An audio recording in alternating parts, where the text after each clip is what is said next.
ang Panginoong Hesukristo na nahihimlay, Santo Entierro. Sinabi ni Jesus sa kanyang mga alagad, dumating na ang oras upang parangalan ang anak ng tao. Tandaan ninyo, malibang mahulog sa lupa ang butil ng trigo at mamatay, mananatili itong tag-iisa. Ngunit kung mamatay, ito'y mamumunga ng marami.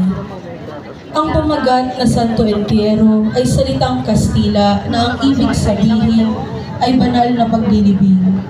Sa pasyong mahal, pinalawang pa ang paglalarawan sa paglilibing kay Jesus. Ganito ang matutunghayan doon.